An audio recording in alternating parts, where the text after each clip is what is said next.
자, 우리가 다시 누가복음 본문으로 돌아왔습니다. 예수님께서 안식일에 오른손 마른 사람을 고치셨는데요. 이 서기관과 바리새인들이 예수를 고발할 증거를 찾고자 해서 안식일에 손을 고치는가 엿보는 상황이었죠. 하지만 예수님께서 피하지 않으셨습니다. 그리고 그 손 마른 사람을 회중 가운데 일으켜 세우시고 고치셨어요. 그리고 분명하게 천명하셨습니다. 안식일에 선을 행하는 것, 그리고 생명을 구하는 것이 옳다 하셨습니다. 그러니까 안식일이 일면은 지키는 날이에요. 지킨다고 하는 가치도 중요할 수 있는데요. 안식일이 지키는 날이지만 그보다 더욱 어떤 날이 돼야 될까요? 누리는 날이어야 돼요.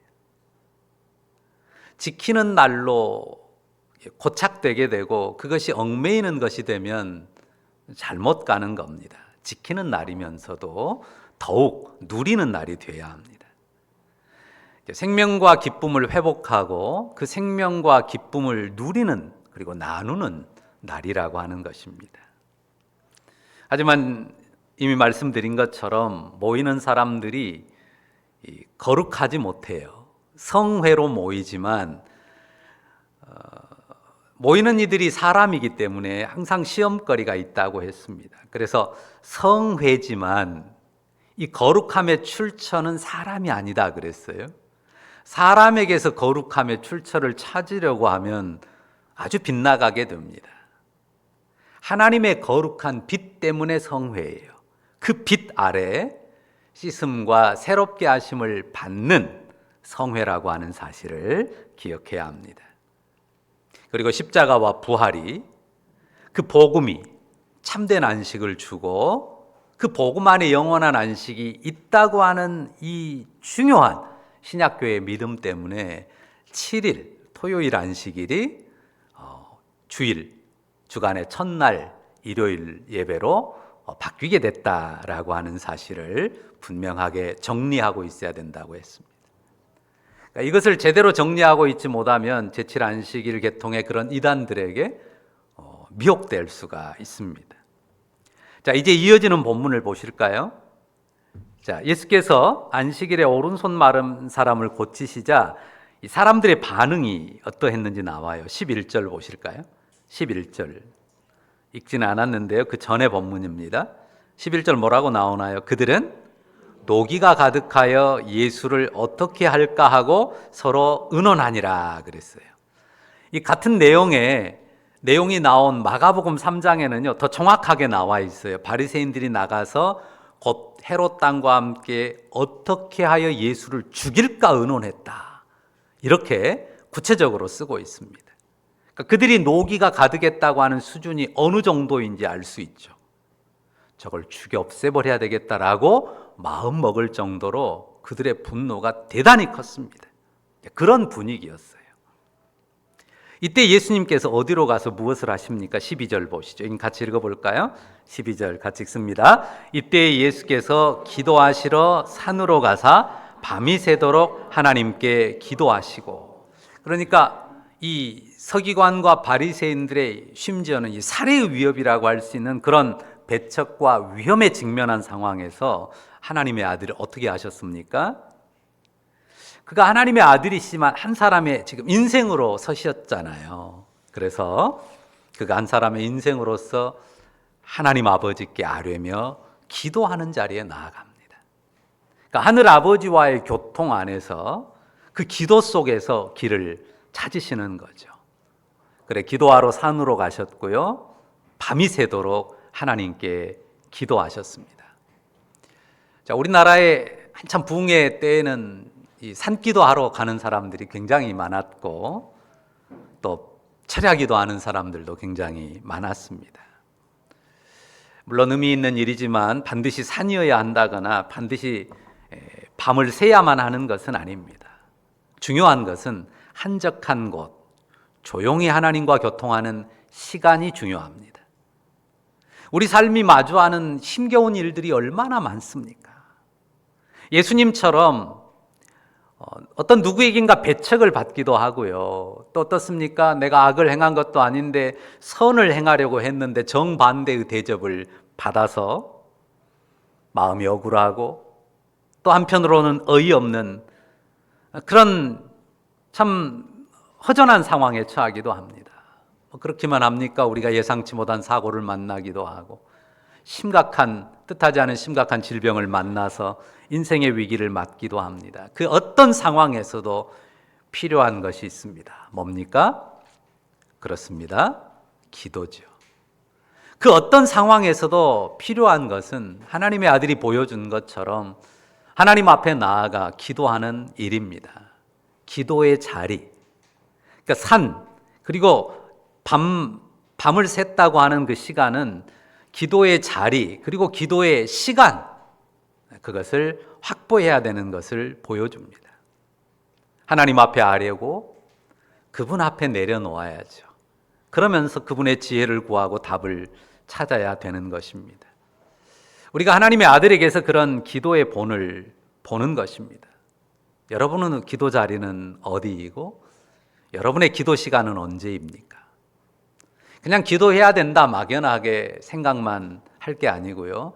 내 기도 자리는 어디고 나에게 있어서 기도의 시간은 언제인지 살펴보면 좋겠습니다. 내 삶의 루틴으로 어떤 정해진 리듬으로 확보된 기도의 자리와 기도의 시간이 여러분에게 있습니까? 개인적으로 그런 기도의 자리와 기도의 시간들을 확보하는 여러분들 되면 좋겠는데요. 그게 없는 분들은 일단 우리가 수요 예배는 기도회로 모이니까요. 수요 기도회부터 정하시면 좋겠습니다. 공동체가 기도로 함께 기도하기로 정한 시간이 아마 귀중한 시작이 될 거라고 생각이 됩니다. 그러면서 여러분의 기도의 삶이 점점 더 넓혀지기를 바랍니다. 예수께서 산에서 밤이 새도록 하나님께 기도하고 날이 밝았을 때 그가 행하신 일이 뭔지 13절 보십시오. 13절 같이 읽어볼까요? 읽습니다. 밝음에 그 제자들을 부르사 그 중에서 12를 택하여 사도라 칭하셨으니, 이미 예수님께서 이곳저곳에서 이 사람 저 사람을 제자로 불렀습니다. 그래서 함께하는 이들이 있었어요. 그 중에서 12를 택했고요. 그들에게 어떤 칭호를 주십니까? 사도라 칭합니다. 이 사도라는 말은 문자적으로 보내심을 받은 자라는 뜻이에요. 그러니까 우리가 가장 일반적으로 쓰는 표현으로 하면 옛날 왕의 사신, 혹은 지금 나라를 대표해서 외국에 파견된 대사, 그런 뉘앙스의 단어라고 이해하면 되겠습니다. 예수님께서 산에 가서 밤새 기도하시면서 당신이 이 세상에 오신 뜻을 분명히 하신 거예요. 예수님께서 육체를 입고 이 땅에 오셨는데 그 입은 육체로 영원히 이 땅 가운데서 계시고자 그렇게 오신 분이 아닙니다. 하나님 아버지와 정하신 그 계획하신 세상 구원의 역사를 이루시고 그분은 하늘에 오르실 거예요. 그리고 그가 이루신 그 대속의 복음을 가지고 세상 구원의 역사를 이 땅 가운데 이루어갈 그 일을 맡을 대리자들을 세우시는 것입니다. 그래, 예수님을 알고 예수님께 배우도록, 그 대리자가 될 수 있도록 예수님 곁에 그렇게 세워갈 제자들을 12명 택하셨고 그들을 사도라고 칭하신 것입니다. 숫자가 몇이에요? 숫자가 12입니다. 어느 사회나 그 숫자에 대한 일반적인 이미지가 있어요. 지금은 많이 변하긴 했지만 우리나라 사람들이 싫어하는, 기피하는 숫자가 있어요. 몇입니까? 4죠. 지금은 4층도 많이 있지만 옛날에는 어떤 건물들, 또 아파트 4호가 없는 경우들, 4층이 없는 경우들 많아요. 3층 다음에 5층 이런 식으로 되어 있는 경우들이 많습니다. 왜? 사자라고 하는 이 숫자 4와 비슷한 소리가 나는 사자가 어떤 뜻을 담아요? 죽을 사자이기 때문에 그래요. 그러면 우리만 그럴까요? 중국도 마찬가지예요. 한자잖아요, 똑같이. 그러니까 중국 사람들도 사자를 아주 기피합니다. 대신에 중국 사람들이 굉장히 좋아하는 숫자가 있어요. 몇일까요? 혹시 아세요? 팔자를 좋아합니다. 왜 팔자를 좋아하냐면요. 이 8팔자가요. 우리가 출발할 때 그 발자 있잖아요. 터질 발이라고도 하고 뛸 발이라고도 하나요? 그 발자가 이 재물을 획득한다, 돈을 많이 번다의 그 느낌의 단어인데 그게 발음이 비슷해요. 빠거든요. 팔이. 그래서 중국 사람들이 이 가격표를 붙일 때 꼭 끝에다가 웬만하면 팔자를 많이 붙여요. 기분 좋아가지고 안 깎는데요. 팔자가 붙어 있으면. 그래서 가격을 책정할 때 우리는 이렇게 가격을 좀 낮게 보이려고 끝에 몇 점 99 이렇게 붙이는데 이 중국 사람들은 가능하면 팔자를 붙여요. 그러니까 예수님께서 제자들을 세울 때 예를 들어 3 아니면 5, 7, 8, 9, 10 세울 수 있잖아요. 근데 딱 12를 사도로 세웠단 말이에요. 이유가 있겠죠. 여러분 이유를 다 압니다. 어떤 숫자를 연상하는 겁니까? 이스라엘의 12지파를 연상하는 숫자입니다. 이스라엘에게 있어서 12는 굉장히 중요하고 뜻깊은 숫자죠. 누구의 아들들이 12이에요? 야곱의 아들이 12명이고 야곱의 이름이 이스라엘로 바뀌었지 않습니까? 그 12 자녀들이 가문을 이루어서 민족을 이룬 게 이스라엘 백성입니다. 그래서 예수님께서 이 12사도를 택하여 세웠을 때 제자들 본인들도 그렇고 그 12를 보는 유대인들 대부분이 품는 이미지가 똑같아요. 야곱의 12아들, 이스라엘의 12지파는 어떤 의미입니까? 자, 출발이 누굽니까? 이스라엘 12지파가 물론 야곱의 아들들이지만 그 야곱의 12아들들이 의미 있게 된 가장 그 첫 출발점은 누구예요? 그의 아버지 이삭 그리고 그 할아버지 아브라함입니다. 하나님께서 아브라함에게 어떤 약속을 하셨죠? 너를 복으로 삼겠다. 그리고 너로 인하여 너의 씨로 말미암아서 천하 만민이 복을 얻게 하겠다. 너의 자손들로 말미암아서. 그래서 이스라엘이 세상에 복을 주는 백성이다. 아브라함에게 약속한 하나님의 복을 세상 가운데 전달하는 백성이다라고 하는 그 뜻이 이 숫자 12에 담겨 있다고 하는 것입니다. 그런데 이제 하나님의 아들이 아브라함의 진정한 씨로 이 세상에 오셨거든요. 그 언약의 성취자로 오셨습니다.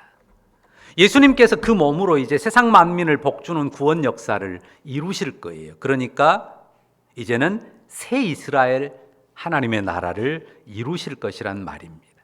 이제 세상 만민을 복주는 하나님의 나라, 구원의 새로운 나라를 토대에 놓는 것입니다. 그런 의미로 12사도를 세우는 것입니다. 이들은 이스라엘의 12아들과 그들의 혈통으로 나라를 이루고 민족을 이뤘던 것과는 다릅니다. 자, 물론 12이라고 하는 그 인물들이 귀하지만요. 이 12, 그러니까 야곱의 12아들들은 그들의 혈통으로 가문을 이루었고 민족을 이뤘잖아요. 그러나 이 사도 12은 그들의 혈통에 고정하지 않습니다. 그들이 사도, 곧 대사요 대리자로서 그들이 전하는 복음을 통해서 이 복이 이어지고 확장된다는 말입니다. 이들의 시작은 대단히 미약해 보입니다.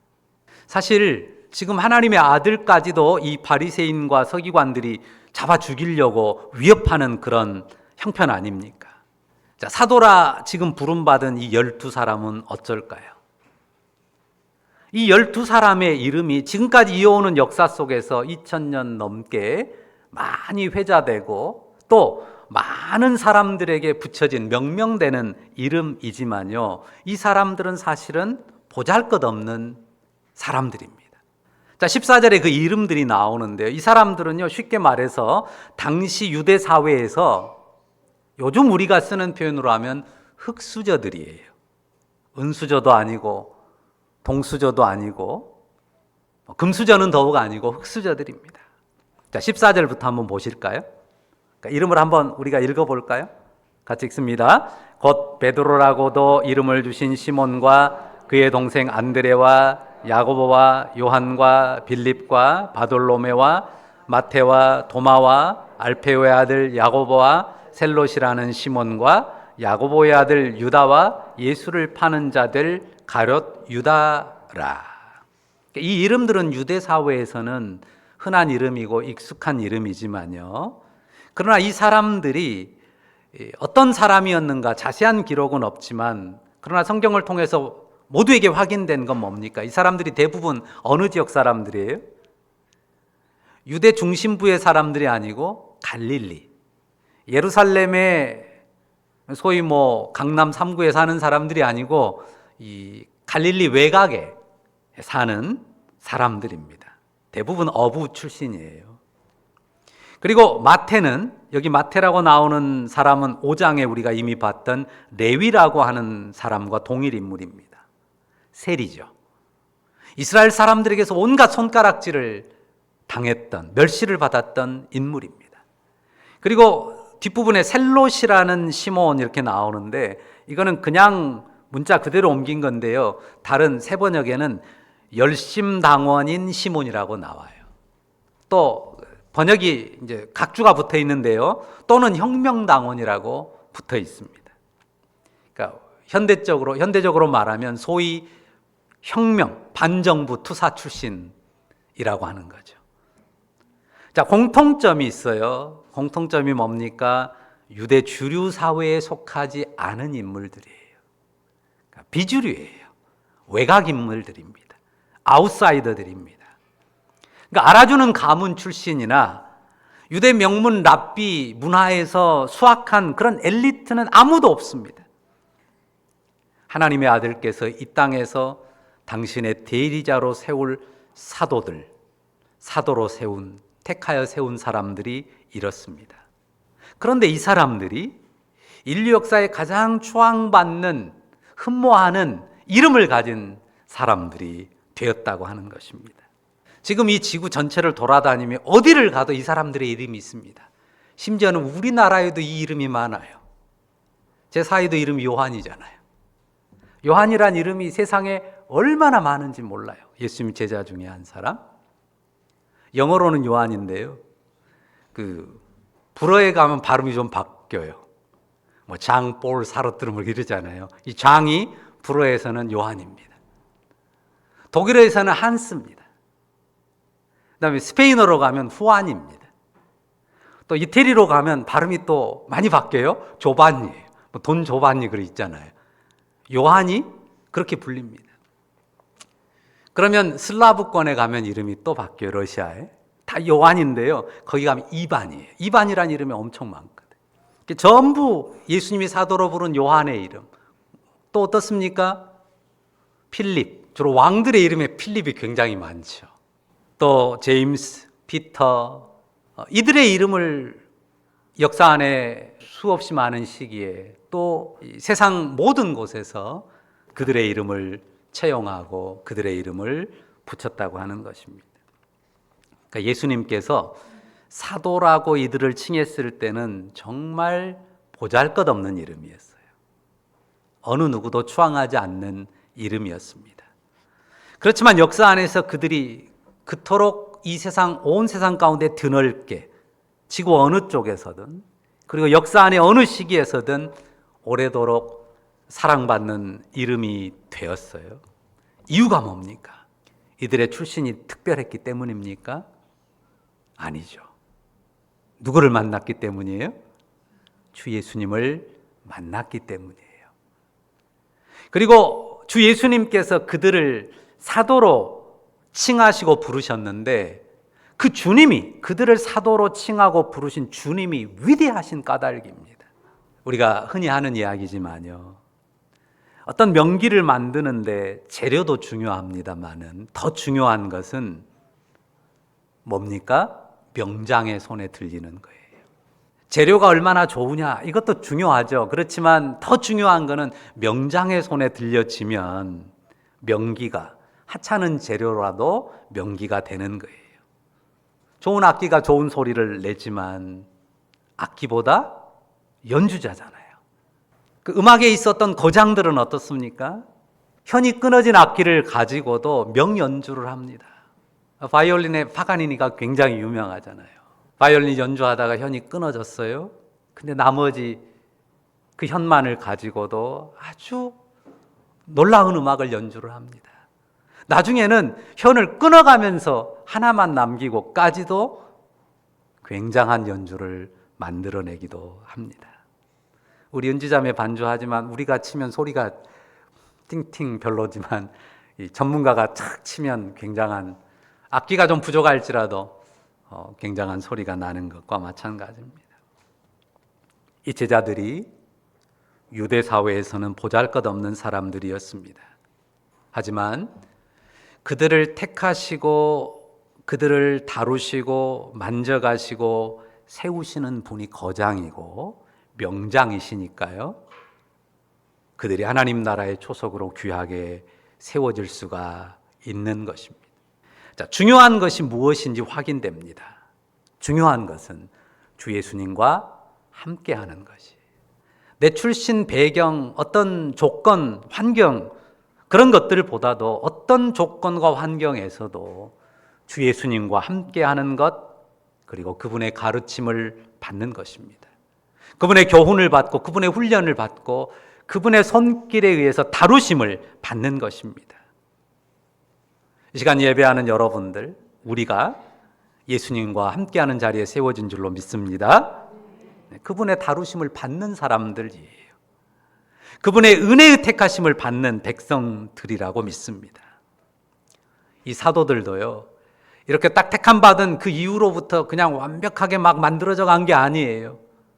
조금 만들어져 가는 것 같다가도, 대단한 모습을 보이다가도 또 부족한 모습, 연약한 모습, 쓰러진 나약한 모습을 보일 때가 많았습니다. 예수님 공생의 마지막 순간에는 어떻습니까? 정말 실망스러운 모습을 보이잖아요. 예수님 기도하실 때, 십자가를 앞두고 기도하실 때 이 제자들은 전부 졸다가 도망갔습니다. 그 연약함과 실패에도 불구하고 누가요? 주 예수님께서 그들을 버리지 아니하셨고 그들을 끝까지 붙드셨고 실패한 그들을 성령으로 새롭게 하셔서 교회의 초석으로 삼았다고 하는 것입니다. 부름받은 제자들이 자기를 책임진 게 아니에요. 그들을 부르신 주님이 그들을 붙드셨고 다루셨어요. 그들을 빚으셨습니다.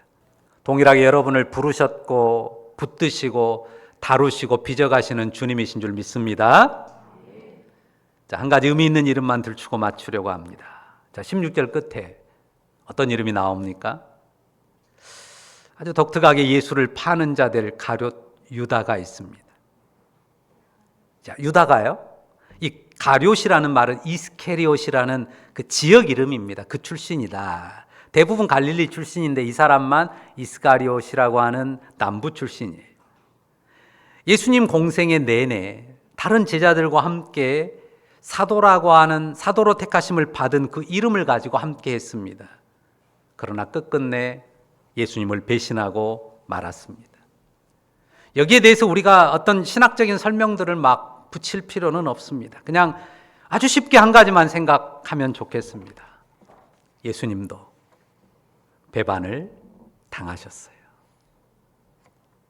그렇게 위대한 명장, 거장이신 예수님도 제자에게 배반을 당하셨습니다. 물론 백성들에게도 버림을 받으셨지만요, 제자로 불렀고 사도로 택하였으며 사랑을 쏟아부었던 제자에게서 예수님도 매우 씁쓸한 배신을 경험했다는 사실입니다. 그러니까 우리가 복음 안에 있고 복음으로 사역하고 주님의 일인이 완전할 것이라는 이상적인 생각도 금물입니다. 늘 연약함과 시험들이 있고요, 실패도 있고, 원하지 않지만, 마주하고 싶지 않지만 뭣도 있어요? 배반도 있습니다. 그런 가운데서도 주님이 세우시는 하나님 나라의 역사는 이어집니다. 부족한 우리를 제자로 부르셨고 우리와 함께 하시는 주 예수님, 우리를 만지시고 다루시며 우리를 세워가실 그 주님을 바라보면서 믿고 의지하며 주님 따라가는 그런 성도들로서 이 세상 가운데 주님 축복의 통로가 되는 여러분들 다 되시기를 주의 이름으로 축원합니다. 기도하십시다. 사랑의 주님, 감사합니다. 보잘것없는 우리를 제자로, 사도로, 주님을 대리하는 대리자로 이 땅 가운데 부르셨고 또 기르시며 세워가심을 믿고 감사를 드립니다. 하나님, 많은 어려움이 있을지라도 그 어려움 속에서 아버지 앞에 기도로 나아가며 아뢰며 아버지의 정한 뜻을 따라 구원 역사를 위해 사도를 세우며 미약한 제자들 데리고 하나님 나라 구원의 대업을 향해 한 걸음 또 한 걸음 전진하여 나아가셨던 그 주님을 바라보고 그 주님을 의지합니다. 우리가 그 주님과 함께하고 그 주님께 배우고 그 주님의 다루심을 받아서 그 주님의 만져주심과 그분의 세워주심을 따라서 우리의 믿음의 삶을 이어가면 지금 미약하고 부족하고 초라해도 하나님께서 놀랍게 당신의 일에 우리를 쓰시며 우리를 세우실 것을 믿고 감사를 드립니다. 우리 자신을 향해서, 우리 자녀들을 향해서, 또 우리 지체들을 향해서 이 믿음의 소망을 품고 나아가게 하여 주옵소서. 온갖 두려움과 시련 앞에서도 실망하고 낙심하지 않게 하여 주시고 어떤 어려움을 직면하더라도 그 믿음의 소망을 고백하고 담대히 나아가는 주의 백성들 되게 하옵소서. 주를 의지합니다. 감사드립니다. 예수님의 이름으로 기도합니다. 아멘.